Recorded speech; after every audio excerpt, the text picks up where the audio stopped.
do The Cloud. Ótimo. Agora, apresentação do começo. Então, bom dia, pessoal. Espero que todos e todas estejam muito bem.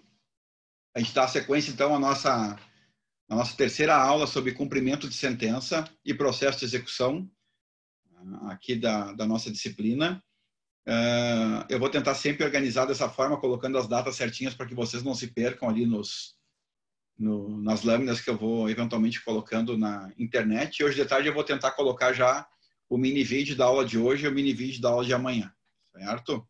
Amanhã tem um evento comigo de tardezinha, não sei se vocês receberam lá, sobre histórias inspiradoras do processo, tá? Não sei como é que me fizeram isso, né? Não sei quem é que eu vou inspirar, né? Mas enfim, tá lá. Vou contar um pouquinho do pós.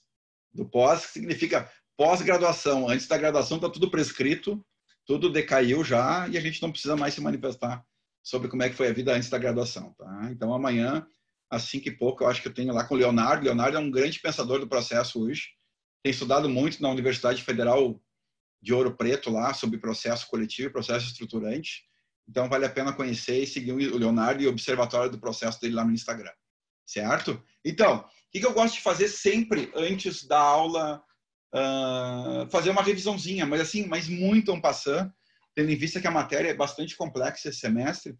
Eu vou tentar dividir para também não precisar, durante todo o semestre, revisitar todas as aulas anteriores. Então, vou fazer uma revisitação inicial sempre nas aulas de cumprimento de sentença, naquilo que a gente viu em cumprimento de sentença.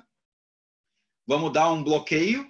E aí, nas aulas de execução, vamos fazer a mesma coisa com o processo de execução, lembrando só as aulas de processo de execução. Certo? Na primeira aula, o que a gente viu? A gente tentou, da melhor forma possível, mostrar para vocês que o que deveria ser uma grande revolução para dentro do sistema, né, de processo de execução e cumprimento de sentença, realmente não ocorreu. A gente continua tratando cumprimento de sentença como o processo de execução fosse. E muito disso, pessoal, está ligado a um princípio que vocês vão ver daqui a umas 2, 3 aulas, que se chama o princípio da menor onerosidade possível ao devedor. Se alguém já trabalha em escritório, em gabinete, em promotoria, já pode ter ouvido falar desse princípio.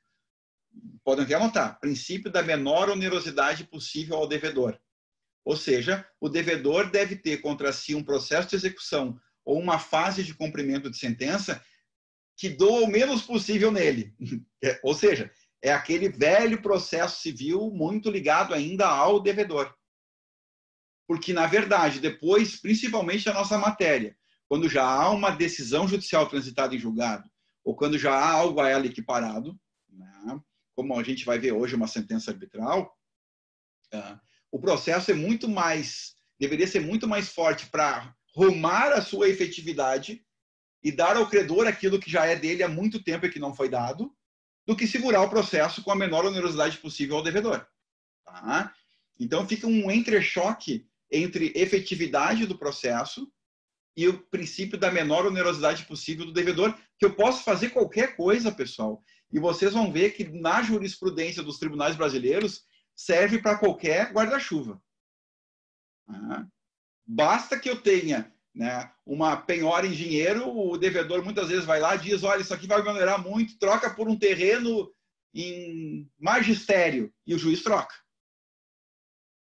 Então, para ficar bem claro, né, não posso fazer com que esse princípio da menor onerosidade possível seja uma válvula de escape à efetividade da execução. E esse tensionamento que existe entre efetividade e esse princípio é o que faz com que se trabalhe muito o cumprimento de sentença como processo de execução. Qualquer coisa salva o devedor, por causa da aplicação má feita desse princípio, né, que deve existir, sim, mas não como válvula de escape à efetividade daquilo que já foi anteriormente decidido. Tem que haver um equilíbrio muito maior do Poder Judiciário quanto sobre isso, certo? E, enfim, a aula 2, semana passada, a gente viu aquela questão da intimação do devedor, que pode ser feita na pessoa do advogado, via diário da justiça, pode ser feito na pessoa do devedor, pode ser feito na pessoa do defensor público, e a gente viu as demais formas de intimação existentes, né, dentro do artigo 513, a gente viu a diferença entre cumprimento provisório da sentença e cumprimento definitivo da sentença, e também vimos uma das razões pelas quais a fase de cumprimento de sentença é tão, né, colocada no mesmo balaio do processo de execução, que é o fato de que no artigo 513 existia a alusão de que o cumprimento de sentença vive e respira também do regramento existente dentro do processo de execução. Então, isso faz com que, de alguma forma, se tente colocar tudo no mesmo balaio.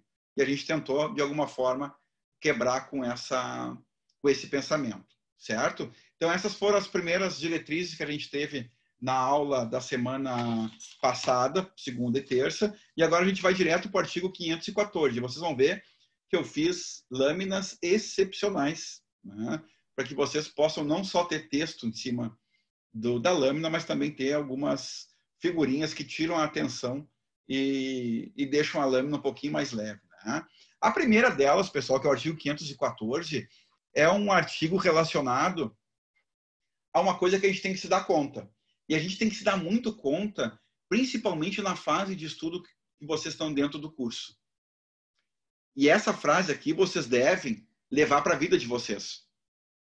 Principalmente no processo 3, no processo 4 e no processo 5, e mais do que nunca no processo 5, mas também no 3 e no 4, vocês vão ter que começar a fazer raciocínios de ida ao direito material e retorno ao direito processual.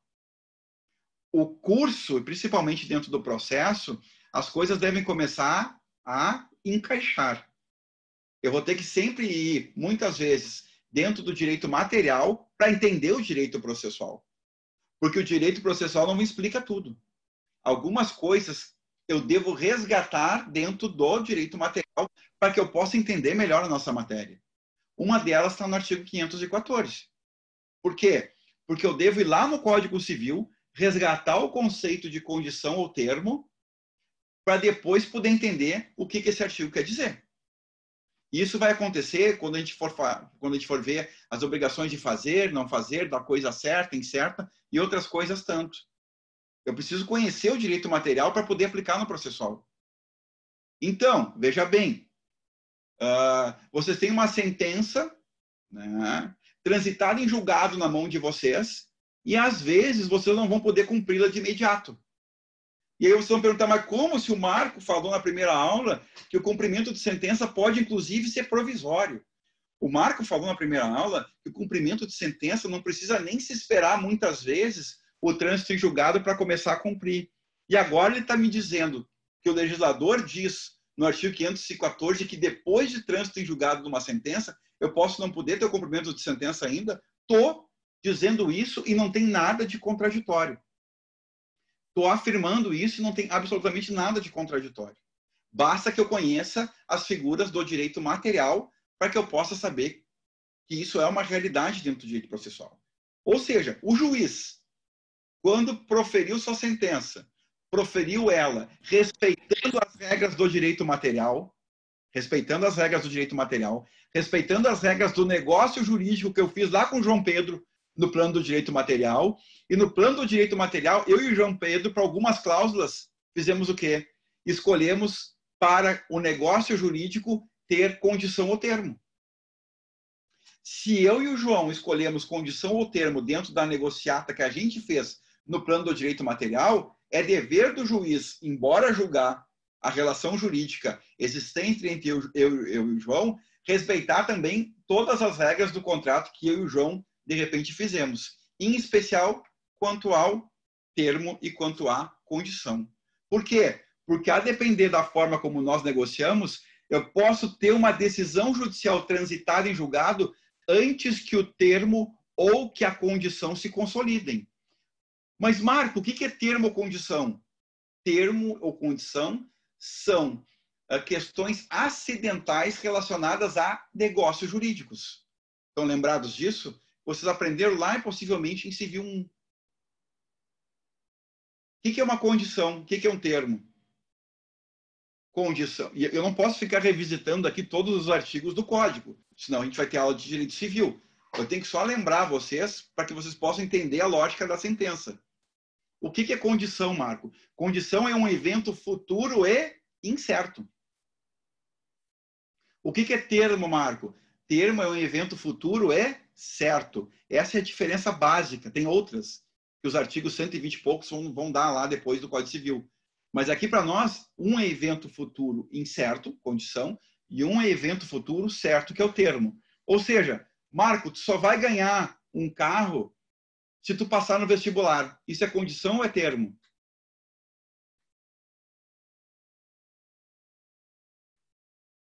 O que vocês acham?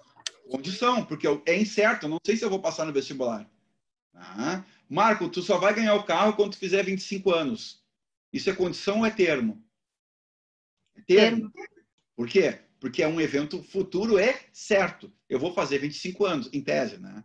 Estou com 23 agora. Tá? Então, eu tenho que respeitar isso. Se por um acaso houve uma decisão judicial sobre o contrato e uma parte do contrato, por exemplo, tinha condição ou termo, prestem bem atenção. Prestem bem atenção.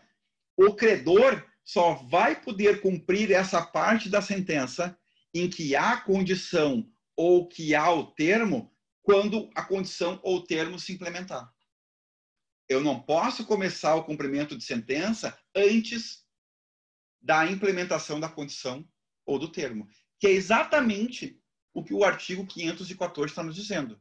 Quando o juiz decidir relação jurídica sujeita à condição ou termo, o cumprimento da sentença demonstrará da demonstração de que se realizou a condição ou que o termo aconteceu. Claro, caso contrário, eu não vou poder, de imediato, cumprir uma sentença, mesmo que já transitada em julgado. Aí, ano que vem, eu fiz 25 anos. Ótimo. Ano que vem, tu pega essa decisão judicial e cumpre. Na parte aquela que não tinha ainda sido demonstrado a ocorrência do termo ou demonstrada a ocorrência da condição. Certo? Então, aqui só para aquecimento, artigo 514. O artigo 515 é talvez o artigo, um dos mais importantes que a gente tenha dentro do cumprimento de sentença. Por quê, pessoal? Porque aqui é o artigo que o legislador vai dizer para ti, né? Tem alguém com a câmera aberta que não o João? Não estou vendo mais ninguém aqui. Natália. O artigo 515 é o artigo que vai dizer para a Natália, Natália, tu não tem execução, tu tem cumprimento de sentença. E era tudo que a Natália queria ouvir como credora. Que ela tem, ao invés de um processo de execução, uma fase de cumprimento de sentença. Então, o que o artigo 515 faz? Ele lista todos os títulos judiciais aptos a serem cumpridos ou a ele equiparados. Aquilo que a lei equipara a título judicial para fins de cumprimento de sentença. E veja que já começa, né, no título da lâmina, mais uma vez um equívoco, né? Porque é título executivo judicial, colocando de novo dentro do processo de execução parte da nossa matéria que deveria ser títulos judiciais, pura e simplesmente. Mas enfim, seguimos assim. Quais são os títulos judiciais que vão dar a Natália a possibilidade de cumprir a sentença em face da Manuela? Certo? Primeiro deles, que é o mais fácil, né? Se eu estou no judiciário, eu estou falando das decisões judiciais. Então, aquelas decisões proferidas no processo civil que vão reconhecer que a Manuela deve à Natália, que a Manuela deve fazer ou não fazer algo para a Natália, ou que a Manuela deve entregar coisa certa ou incerta para a Natália.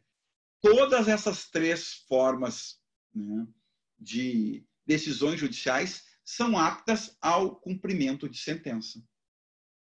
Então, veja bem, são títulos judiciais as decisões proferidas nas obrigações de pagar quantia, de fazer, não fazer ou entregar coisa certa ou incerta. Ponto. A Manuela deve 15 mil para a Natália, porque a Natália ganhou uma ação de indenização em face da Manuela. Ponto, acabou por aí. O que a Manuela vai fazer? Vai ter que ser professor, para cumprir o cumprimento de sentença sob pena de multa e honorários. Então, essa relação ela é cumprível via a nossa matéria inicial. Alguém ia falar? Eu ia só perguntar, desculpa atrapalhar, aí o seu raciocínio. Quem é que eu não tá na tela? O Henrique? Henrique, isso.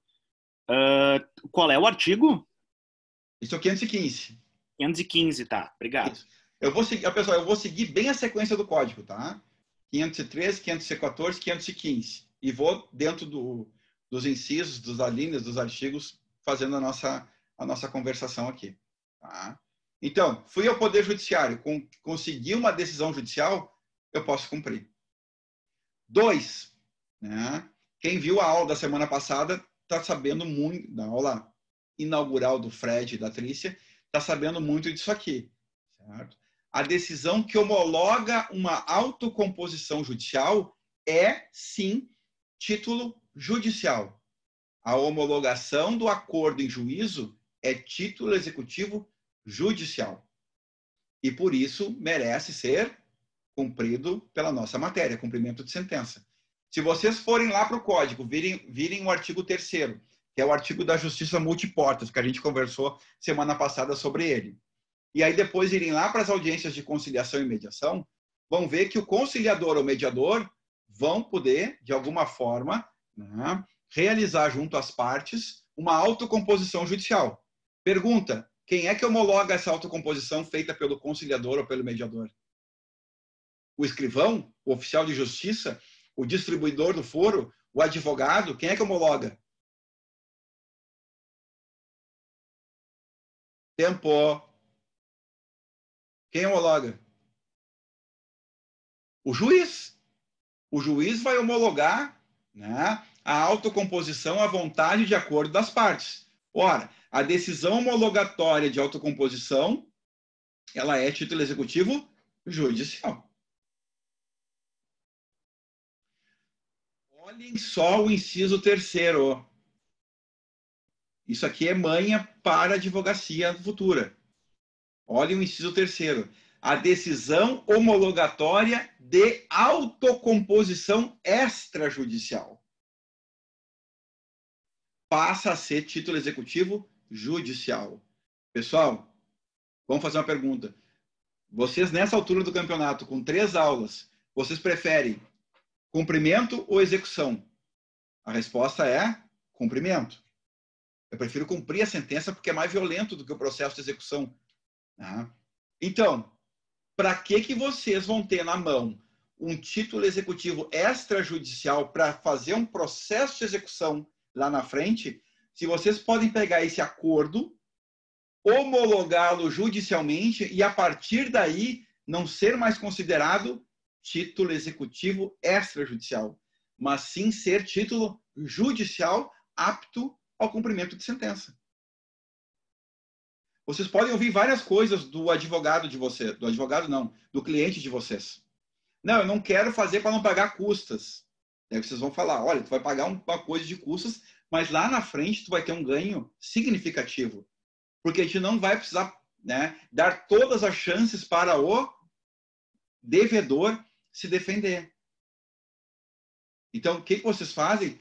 Vocês pegam aquele acordo e, de alguma forma, façam o processo de homologação dele dentro do Poder Judiciário. Porque você já sai lá na última etapa do processo. Você já sai lá na fase de cumprimento desse processo. Diferente de que começar praticamente do zero com um processo de execução do título executivo extrajudicial. Aí o cliente vai querer, veja bem, aí o cliente vai querer argumentar com vocês. Não, mas eu vou cobrar igual daqui a um ano. Daí vocês vão falar o quê? Não, então tu faz o seguinte, tu entra lá no canal do YouTube do Marco Jobim e olha as aulas de diferença entre cumprimento, sentença e execução. Não é a mesma coisa. Não pode ser a mesma coisa. Então, vamos fazer o correto, vamos homologar esse acordo judicialmente e sair na pole position. Né? E sair em primeiro lugar, que é o que a gente quer como credor. Já o devedor está torcendo para que vocês não façam nada. Por quê? Porque ele tem lá na frente um processo de execução onde ele vai ter mais garantias para se defender. Então, isso já é uma dica não só acadêmica, não só da matéria, mas como profissional. Tu sai muito na frente se, eventualmente, tu já conseguir uma homologação judicial do teu acordo de autocomposição extrajudicial. O inciso 4º é tranquilo, né? Já era a previsão do Código passado. O formal e a certidão de partilha exclusivamente em relação ao inventariante, aos herdeiros e aos sucessores a título singular ou universal. Vocês já sabem, nessa altura do campeonato, que dentro do inventário, dentro das nossas varas de família aqui, por exemplo, em Porto Alegre, vocês vão extrair do inventário o formal de partilha e a certidão de partilha, que é como vai ser feita a divisão dos bens. Esse formal de partilha, aquilo que o Poder Judiciário vai te entregar de volta, tu como herdeiro, tu como, né, sucessor, tu vai poder, da mesma forma, fazer o cumprimento de sentença daquilo que foi partilhado. Então, também é uma outra forma de título executivo judicial. O inciso 5º é uma novidade. O inciso 5º é uma novidade. Imagine lá que a Maria Luísa, né, é a administradora judicial de falência, que o Eduardo Conte é administrador judicial em recuperação judicial, e que a Bruna Henke seja uma advogada que presta assessoria para uma das varas cíveis como perita em processos de arbitramento de honorários. Todos vocês são auxiliares do juízo. De alguma forma, vocês estão auxiliando o juízo com os préstimos profissionais de vocês. Concordam? Eu sei porque eu sou administrador judicial há 20 anos. Então, eu sou um auxiliar do juízo na vara de falência aqui. Certo?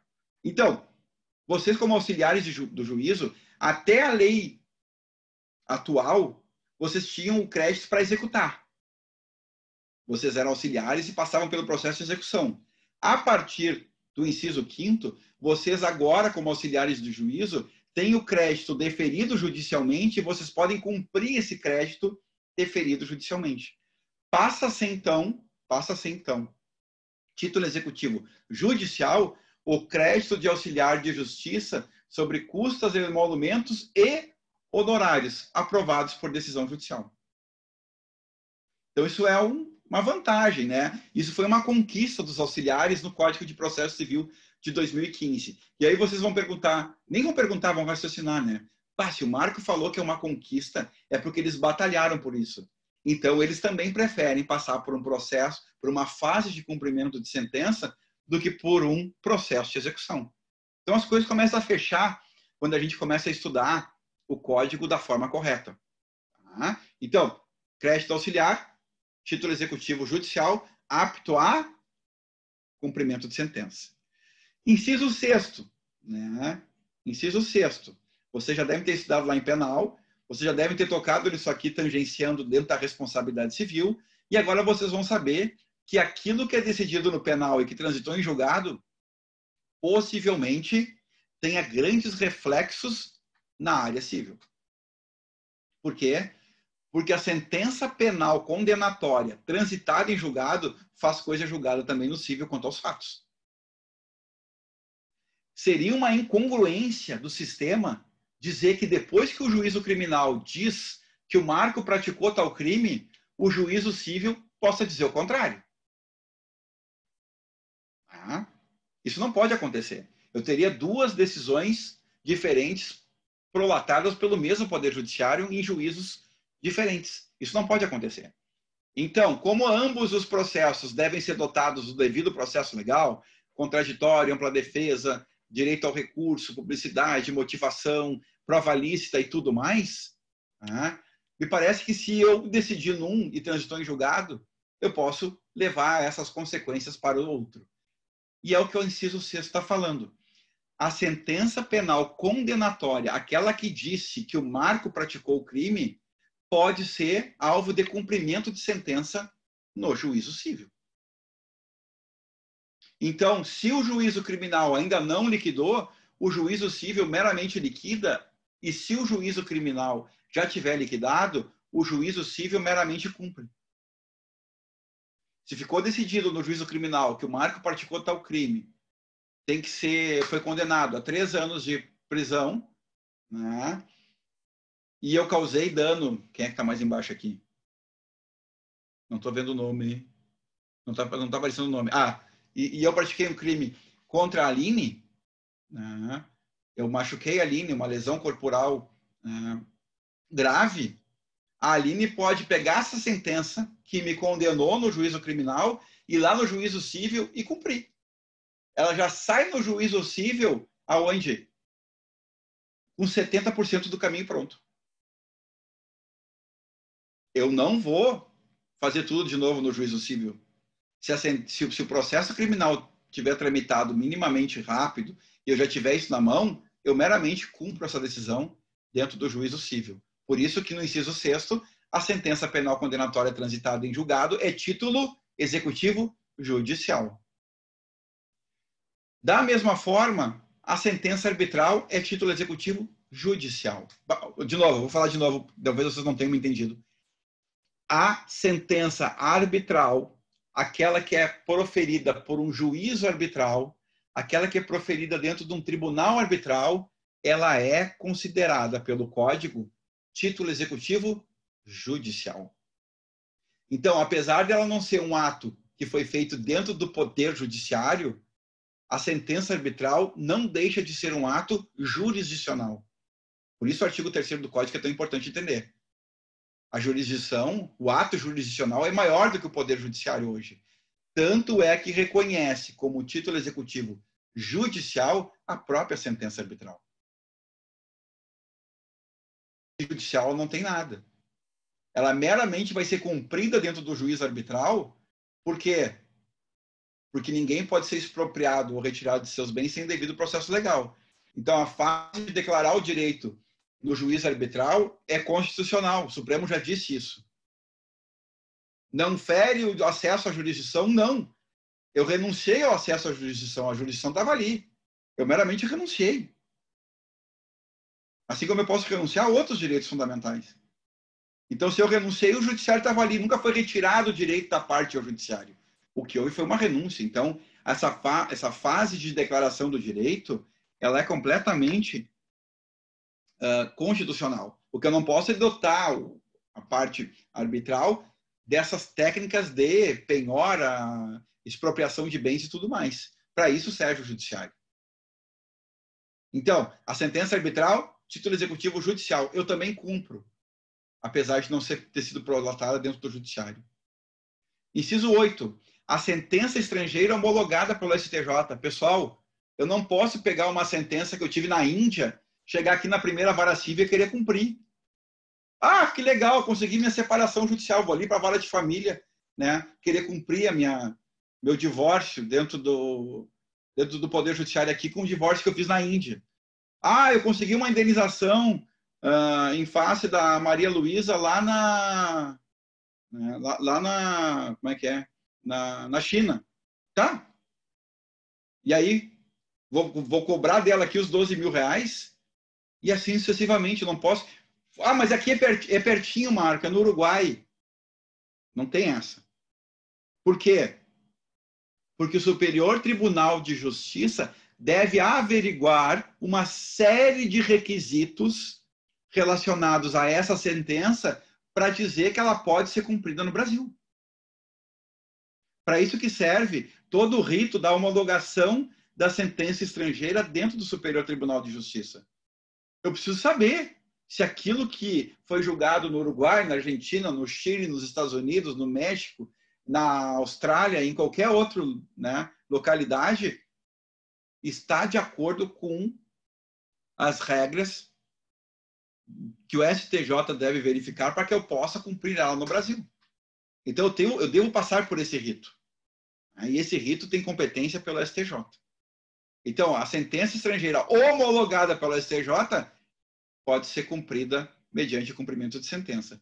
E da mesma forma, pessoal, as decisões interlocutórias que o STJ concede o exequatur, que é a possibilidade de cumprimento das decisões interlocutórias. Também tem um rito próprio para isso. Esse rito está muito dentro do regimento interno do Superior Tribunal de Justiça. Como que eu posso cumprir uma decisão interlocutória de um Estado estrangeiro dentro do país? Começa com o STJ me dando essa autorização.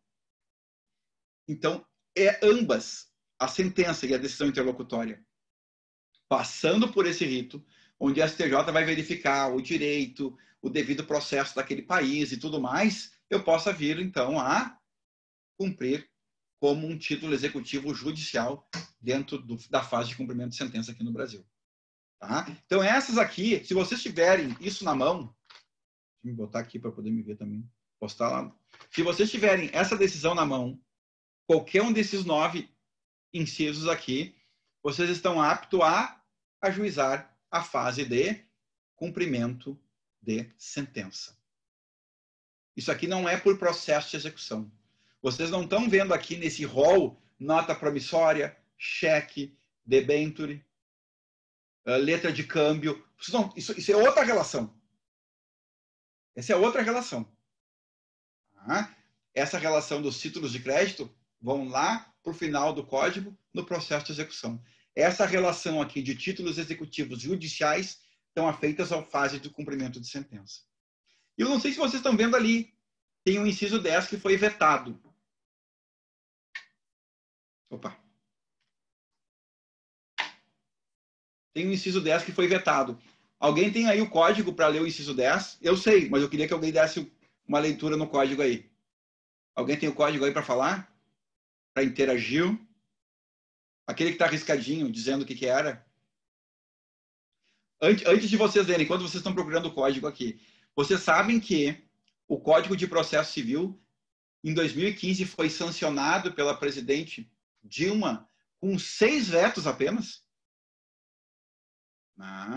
Com 6 vetos apenas. Então, a presidência da República, em 2015, sancionou o Código de Processo Civil com meros 6 vetos. A equipe que fez o código achava que iam ter dezenas e dezenas e dezenas de vetos. Falando sério. Achavam que a presidência ia passar o rodo em cima de várias coisas que o código tinha. E, para surpresa e alegria de todos que trabalharam no código, foram 6 vetos apenas. Só um importante. Só um de significativa importância, que era a conversão da ação individual em ação coletiva. Os outros 5 vetos foram vetos assim, né, assim, que não estavam nem esperando, porque, né, se vetasse ou não vetasse, não ia mudar nada a formatação do código. Um dos vetos foi o inciso 10º. Que dizia o quê? Alguém achou o código aí? Alguém quer ler? Alguém quer ler? Atenção, atenção, por favor. Alguém que achou o código, por favor. Olha só, estava previsto no inciso 10º, como título judicial, o acórdão proferido em tribunal marítimo. Então, vejam só, já essa ideia da justiça multiportas e da jurisdição não ser só circunscrita ao Poder Judiciário hoje, ou os atos jurisdicionais não serem circunscritos só ao Poder Judiciário. Já estava previsto pela redação do projeto de lei que o acórdão em tribunal marítimo seria passível de cumprimento de sentença. E aí, lá nas razões de veto, fala, não estamos prontos para isso ainda. É um passo muito além comparar acórdão em tribunal marítimo com a sentença arbitral, que já está com uma discussão bem mais avançada no Brasil, ou com os demais títulos que a gente está falando aqui. Então, eles vetaram o artigo 10, o inciso 10º do artigo 515. Ou seja, acórdão em tribunal marítimo não é título executivo judicial. Certo? Só que vocês vão ver uma coisa muito engraçada daqui a pouquinho. Tiraram o inciso 10, mas não tiraram o tribunal marítimo da outra parte do cumprimento de sentença. Mas, enfim, alguma dúvida aqui desses 10 incisos? Se não tiver agora, depois a gente tem um tempo para conversar, tá bom? Ponto. Tendo isso aqui na mão, cumprimento de sentença. Bom, agora sim. Teve uma pergunta na turma das 8, antes de eu virar a lâmina, que foi a seguinte: não entendi a lógica da sentença penal condenatória tá ali. É uma pergunta excelente para ser feita. Eu não entendi a lógica, professor, da sentença penal condenatória tá ali. Como é que a pessoa se defende no juízo civil? Tem alguma diferença? Como é que se faz isso? A resposta muito está no parágrafo subsequente. Por quê?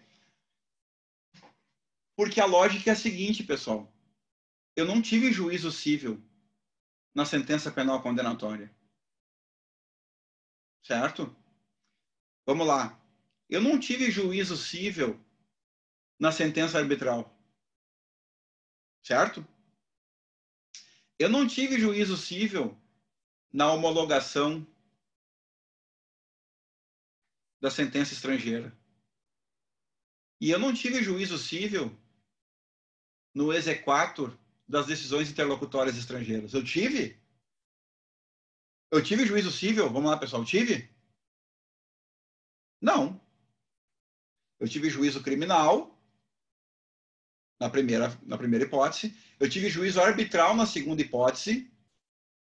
E eu tive STJ com decisões estrangeiras na terceira e quarta hipótese. Então, eu não tenho juízo civil nos incisos 6 a 9. Olha o 6 e o 9. Ó. 6 penal, 7 arbitral, 8 e 9 sentença e decisão interlocutória. Então, lembrado da segunda aula, artigo 513,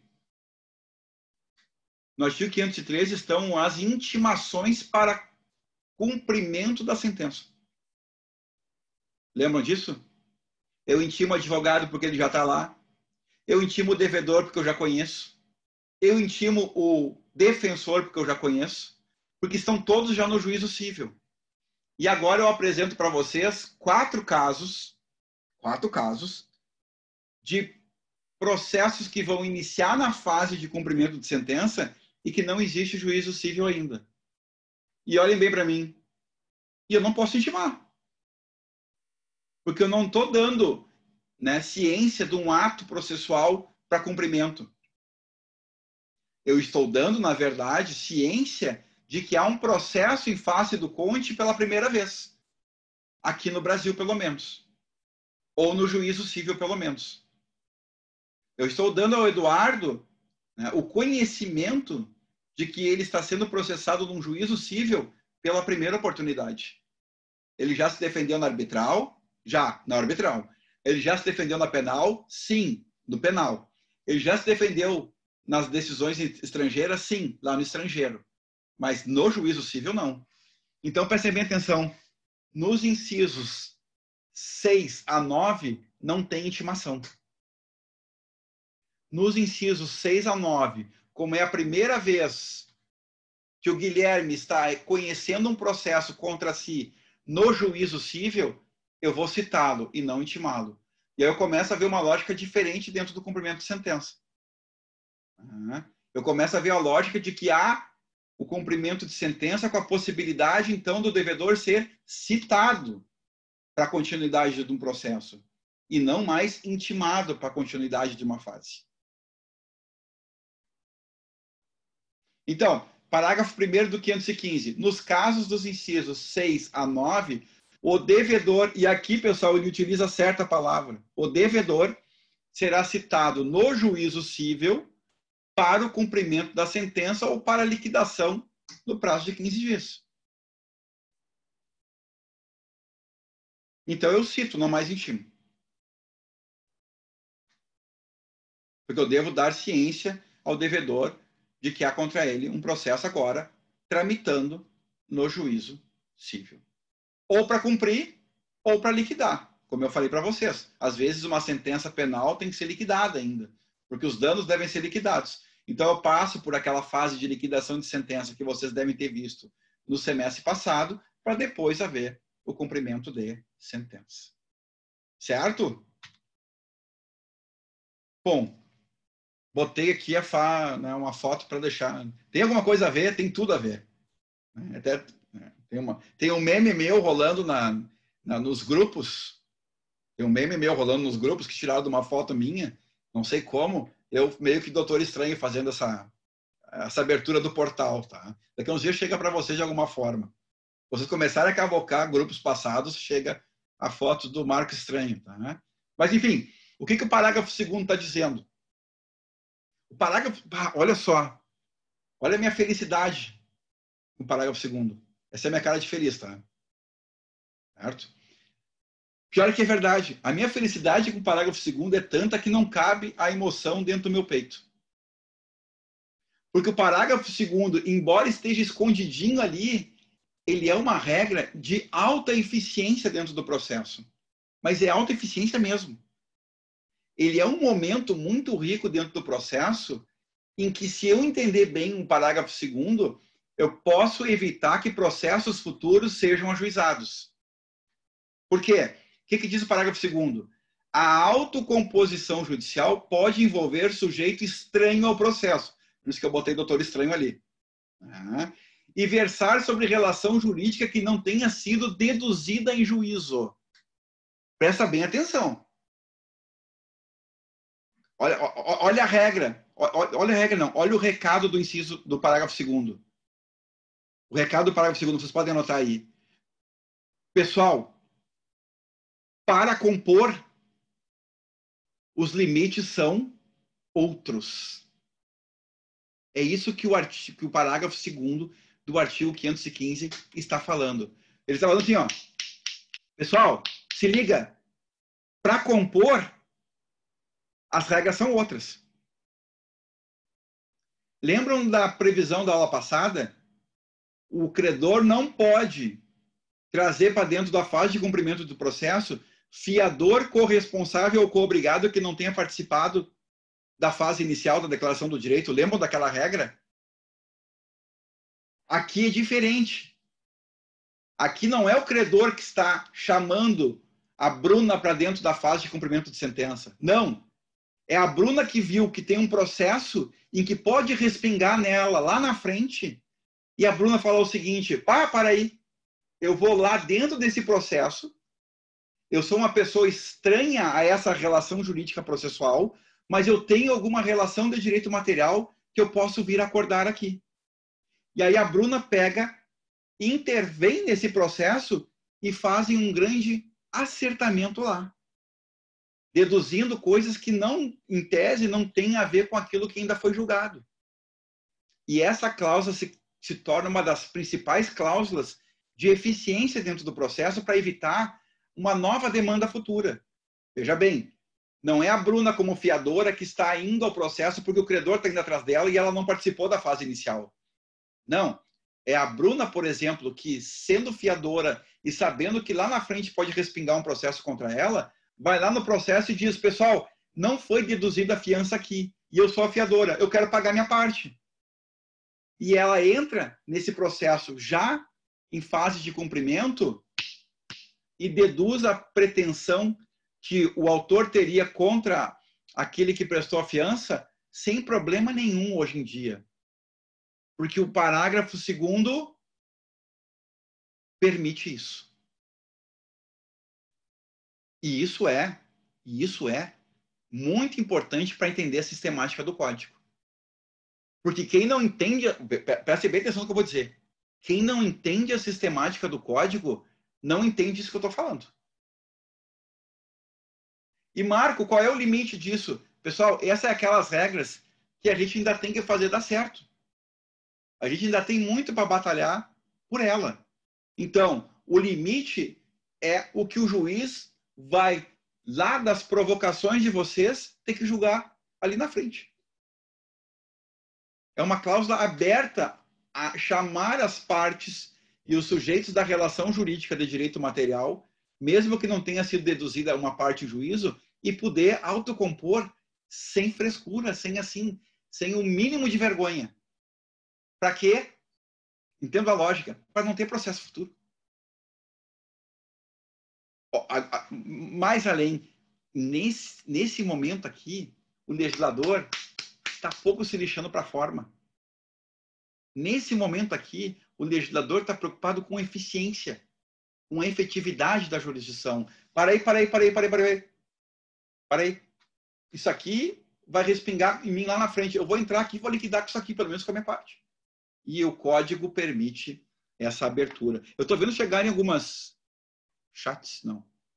Ó. Tá, chegou um chat aqui, depois nos debates eu falo para vocês, porque é uma pergunta da Juliana, tá? Seguimos. Entenderam isso aqui? Parágrafo 2º? Tranquilo. Ué.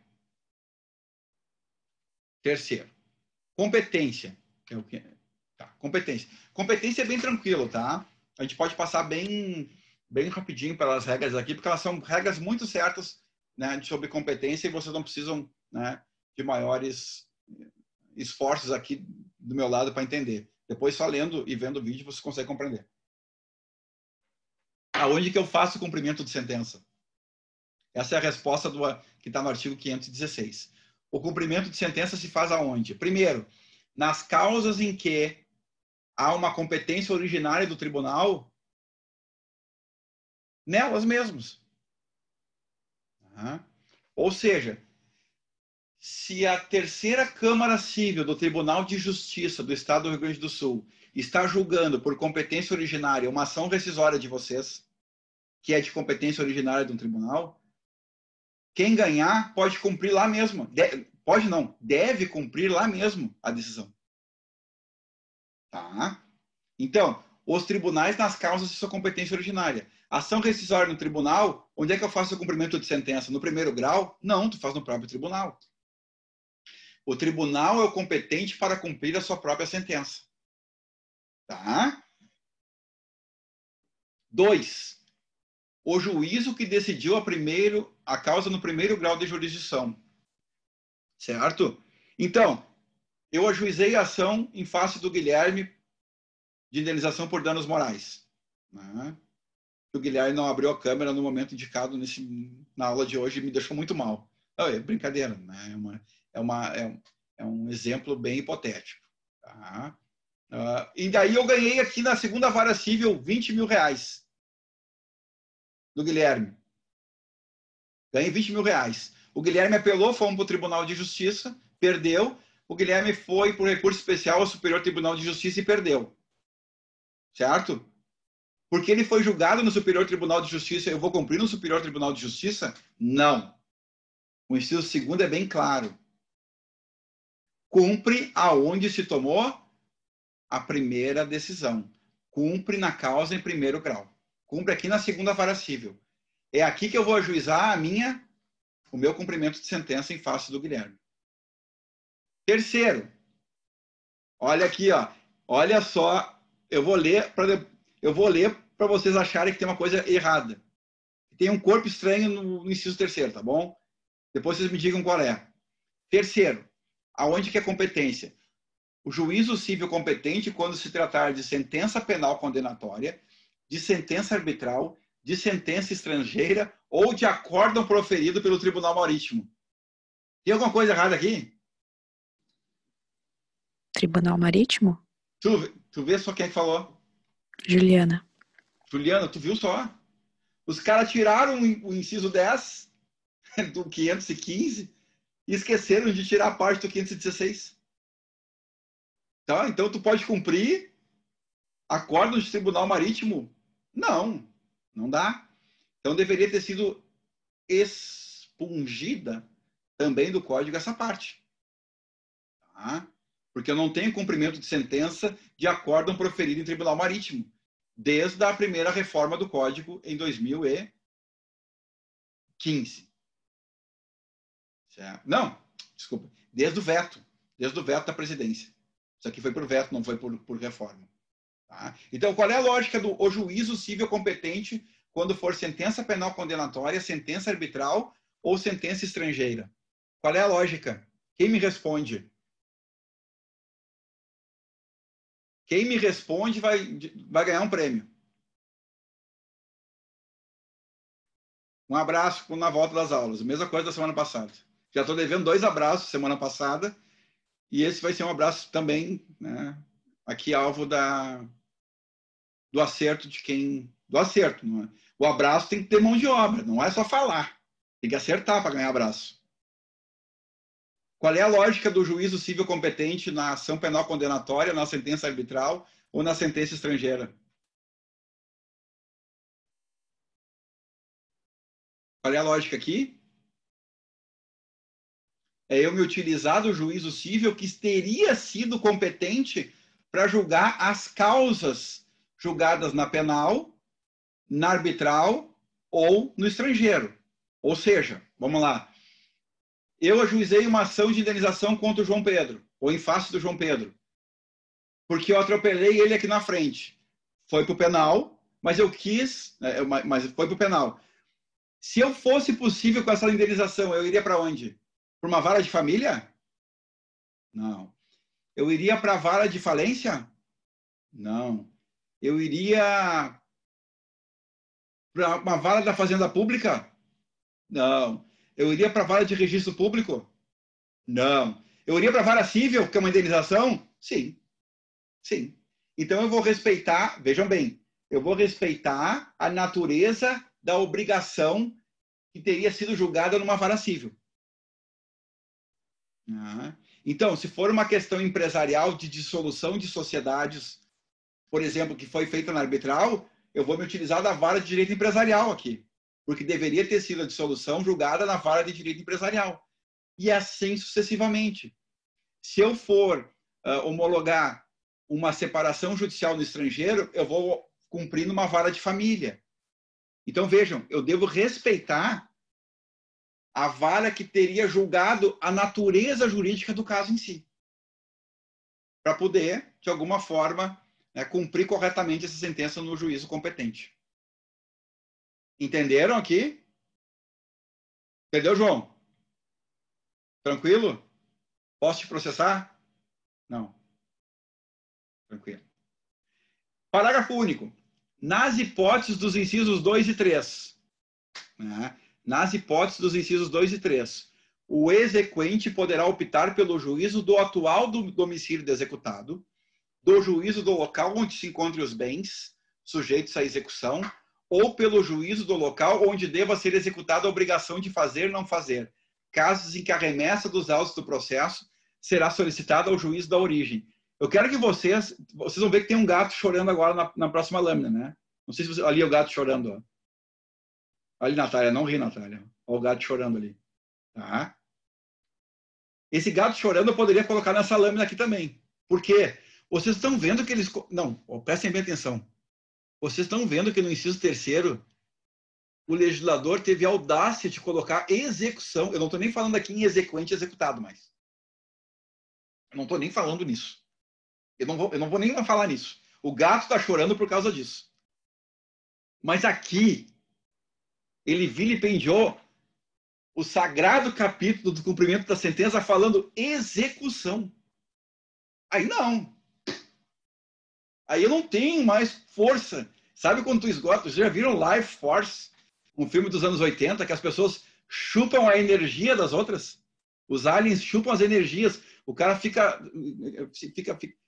uma caveira, porque as energias foram chupadas, a sua vida foi extirpada do corpo. Isso aqui, me tiraram as forças, eu não tenho mais como dar cumprimento de sentença. Porque o cara falou em execução aqui. É de chorar. Mas, enfim, nas hipóteses dos incisos 2 e 3, o exequente pode optar. O credor pode optar por cumprir a decisão em vários juízos diferentes. Por quê, pessoal? Porque vamos lá. Porque eu cumpro aonde doer mais no devedor. Essa é a regra. Eu vou cumprir aonde possivelmente eu vou conseguir cumprir, né? Pelo parágrafo único do 516. Eu vou cumprir no domicílio dele, aonde ele tem mais bens, ou onde o contrato deva ser executado. É uma escolha do credor. Chega de botar o devedor no berço e deixar ele o quê? E deixar ele, né, com tudo e o credor com nada. O credor já tem uma sentença na mão, transitada em julgado. Então eu tenho que armar o credor da melhor forma possível para que ele possa ir atrás do devedor aonde for melhor para o credor. Essa é a regra. Essa é a regra. Eu tenho que tratar o processo civil do credor e não só do devedor, como a gente fez historicamente. Então, a gente cria aqui um cumprimento de sentença itinerante. Ele é itinerante, ele corre entre as comarcas. Olha, o juízo da comarca que vai cumprir os bens chama o processo para ti. Ou desloca a competência para o outro. Não tem problema nenhum. Olha que legal. Eu declarei o meu direito em face da Natália na 3ª Vara Civil do Foro Central. Mas eu sei que os bens da Natália estão aonde? Estão em Bento Gonçalves. Eu mando meu cumprimento de sentença para lá. Porque lá eu sei que eu vou ter muito mais frutos do que em Porto Alegre. Então, o artigo 516 é um outro artigo ligado à eficiência do processo, tá? Que é muito importante, né, nesse momento. Vamos lá. Gato chorando. Gato chorando. Eu botei o gato chorando aqui, eu até esqueci de colocar amarelo em uma ou outra, porque eu acho que esse aqui é o artigo do código que mais tem dentro do cumprimento de sentença as palavras exequente e executado. Eu botei o gatinho chorando lá, né, de pena, de raiva e de tristeza, por não usar a nomenclatura mais correta. Mas, enfim, né? Vamos lá. O artigo 517 é excepcional. O artigo 517 é sensacional, embora fale em exequente e executado. Por quê, pessoal? Por quê? Porque, pelo artigo 517, eu tenho uma outra técnica processual para coagir o devedor a pagar a dívida, que é protestar o cara. E vocês sabem que o protesto é pior que SPC e pior que Serasa. O protesto, tu mata a vida social financeira do cara. Tá? Então, o artigo 517 está dizendo exatamente isso. Velho, se tu não pagar a conta dentro do prazo que tu tem que pagar, o credor vai extrair uma certidão de protesto, vai no registro de protesto, vai no tabelionato e vai te protestar. E aí sim tu vai ver o que é, né, ter o nome sujo na praça. Isso é pior do que SPC e pior que Serasa. Porque SPC e Serasa são consequências do protesto. O SPC e Serasa também podem ser consequências do protesto. Que vai um nome além, que vai um pouquinho além. Ele é muito mais público que o SPC e que o Serasa. E isso torna muito mais chato para o devedor a dívida. Então vamos lá. A decisão transitada em julgado poderá ser levada a protesto nos termos da lei depois de transcorrido o prazo voluntário para pagamento do artigo 523 que a gente vai ver, se não amanhã, na semana que vem. Ou seja, vamos lá. A decisão transitada em julgado. Eu só tenho protesto em cumprimento definitivo, não em cumprimento provisório. Certo? Eu já vi semana passada que o cumprimento definitivo não transitou em julgado, o cumprimento definitivo transitou em julgado, o cumprimento transitório não transitou em julgado ainda. Então, a decisão judicial transitada em julgado, eu preciso ser definitivo. Se não foi paga, pode ser protestado. Pessoal, eu não vou mentir. Eu sou que nem o Nelson. Vocês conhecem o Nelson Rubens, o fofoqueiro aquele, da televisão? Conhece? Qual é a frase dele? Pô, não conhece, Natália? Depois bota aí o Nelson Rubens. Deixa eu ver, ninguém conhece? Turma de baixo. Ah, para, Manuela, conhece sim. Ninguém conhece o Nelson Rubens? Qual é a frase dele? Aquele que fala ok. Isso, ok. Mas o Nelson Rubens mais na minha época, tá? Agora ele tá muito... Né? Ele tá muito acabado, né? Tá muito acabado tudo. Mas o Nelson Rubens tem uma frase que eu uso como padrão da minha vida, né? Eu aumento, mas não invento. Esse é o Nelson Rubens. Que é fofoca, né? Eu aumento, mas não invento. Pessoal, tudo que eu faço tem um início de verdade. Depois eu aumento. Tá? Então, Nelson Rubens nele. Nelson Rubens em vocês, tá? Não vou mentir. Eu posso fazer um escândalo em cima, mas eu não minto. Lá no escritório, esse artigo, olha só, de cada 10 cumprimentos de sentença não pago, 3 ou 4 no protesto pagam. Então vejam a força que tem esse artigo aqui. O devedor não pagou no prazo para cumprimento e eu ameaço o protesto com a certidão. Ele vai ser intimado do protesto. 3 ou 4, ou seja, de 30% a 40%, pagam a conta no protesto. Então, vocês vejam que é um artigo de alta, né, eficiência. Ele auxilia a não continuar o processo e a fase de cumprimento até o final. Como é que eu faço esse processo, pessoal? Então, Para efetivar o protesto, incumbe ao exequente apresentar certidão do teor da decisão. Qual é esse teor? Está no parágrafo 2º. Essa certidão que o escrivão vai dar para vocês, ali nas varas cíveis, por exemplo, tem que ter a qualificação do credor, a qualificação do devedor, o número do processo, o valor que está sendo cumprido e a data do decurso do prazo para pagamento voluntário. É bem simples a certidão. Sai na hora, se vocês derem aquela pressãozinha, né, que a gente sabe que às vezes funciona dentro do Poder Judiciário. Né? Vou tomar um cafezinho e já volto, tá bom? Tá? Então, esse tipo de coisa sai na hora às vezes. Por quê? É colocar numa certidão nome do credor, do devedor, número do processo, valor da dívida e dia que deveria ter sido pago e não foi. Pessoal, com isso, não precisa contar a história do processo, não é para isso. Não é o Big Bang de novo. Não é. Não é a era dos dinossauros. Não é como começou o mundo. Não precisa de nada disso. São só esses dados, certo? Com esses dados, tu vai e protesta o devedor. E eu tenho certeza que a cada 10 protestos, um vai dar certo. No escritório, de 3 a 4 tem dado. Parágrafo 3º. Parágrafo 3º. Essa é uma saída para o devedor porque sabe dos efeitos nefastos de um protesto contra si. Então, o que o devedor pode fazer? E aí surge uma nova ação para proteger, né, o devedor nessa etapa do protesto. Se o devedor ajuizar a ação rescisória para desconstituir a sentença, né, o que o devedor pode querer? Que se anote na margem ou à margem do protesto que existe uma ação rescisória, que o devedor está discutindo ainda esse crédito com o credor. E aí, quem vai dar crédito àquela certidão e àquela anotação à margem é o pessoal do mercado. Vocês lembram que no SPC e no Serasa tem que dizer se tem a revisional em andamento? A discussão entre Marco e Guilherme, se está em andamento, pode ficar anotada a margem da anotação no SPC e Serasa? Pois é, a mesma coisa aqui.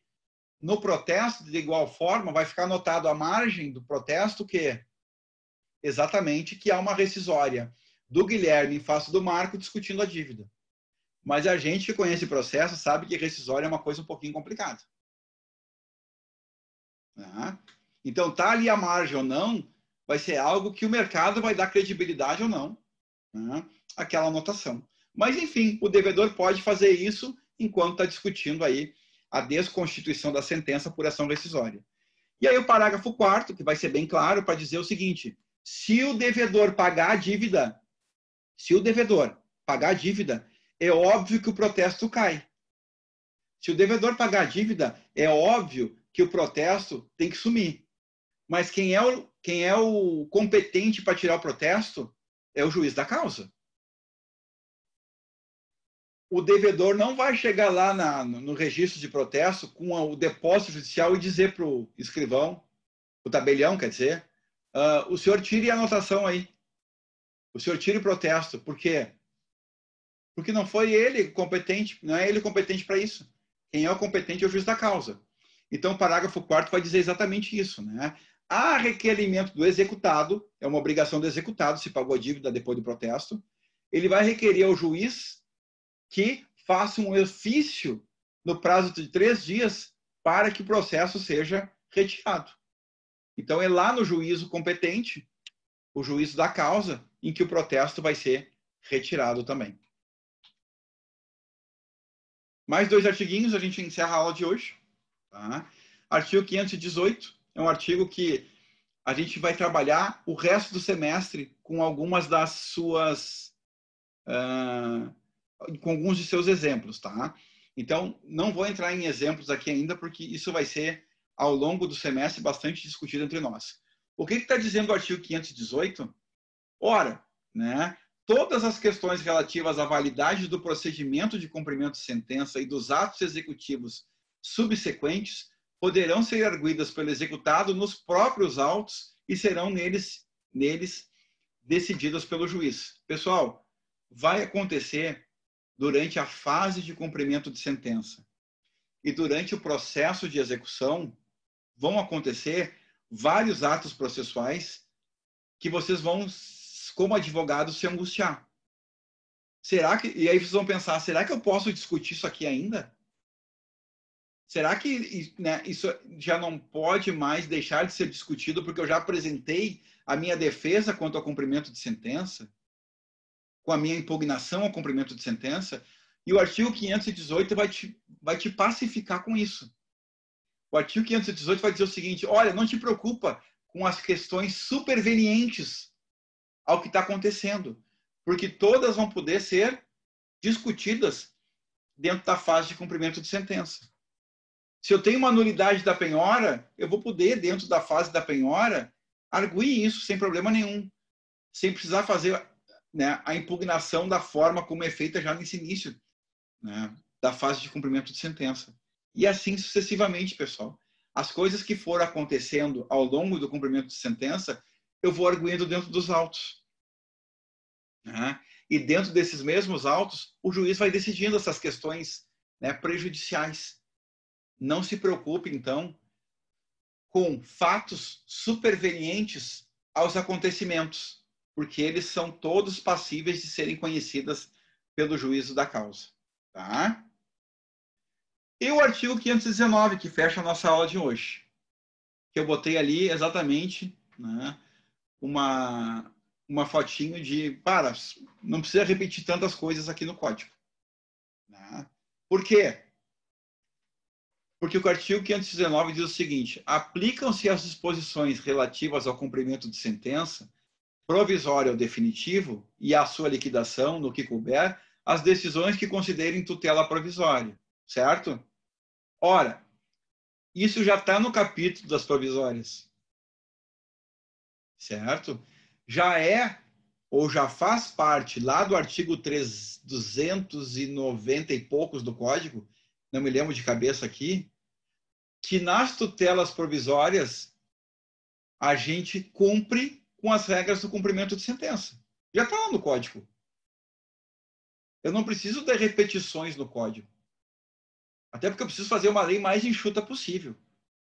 Então, se já está na parte do cumprimento de sentença, na parte das tutelas provisórias, que é antes disso do que a gente está vendo, né? Você sabe que, apesar de ser o nosso processo 4, no novo código, ou no código de 2015, isso está dentro da parte geral do artigo 294 ao 311. Então, se já está anteriormente dito, na parte geral das tutelas provisórias, que eu cumpro as decisões proferidas em sede de tutela provisória de urgência e de evidência, eu não precisaria repetir no artigo 519 que as questões da tutela provisória são alvo também de cumprimento de sentença. Existe uma repetição no Código, às vezes, desnecessárias. Por exemplo, o artigo 5º, que diz da boa-fé objetiva, está lá de novo no artigo 489, parágrafo 3º. Não precisaria. Então, como diz o professor Araquém de Assis, né, algumas coisas são desnecessárias, essa repetição toda no Código. E aqui é uma repetição desnecessária. Mas, enfim, que para nós, que estamos no capítulo de cumprimento de sentença, vai dizer que as tutelas provisórias se cumprem. Porque elas são decisões judiciais. É uma coisa um pouco lógica, né? Elas são decisões judiciais e que cabem naquele inciso primeiro também. Decisões judiciais que atribuem ao devedor a condição de pagar, fazer, não fazer, entregar coisa certa e incerta, muitas vezes. Então, nada mais justo do que elas possam, então, serem também da mesma forma cumpríveis. Ok? Esse é o artigo 519. Vamos lá? Stop sharing. Stop recording.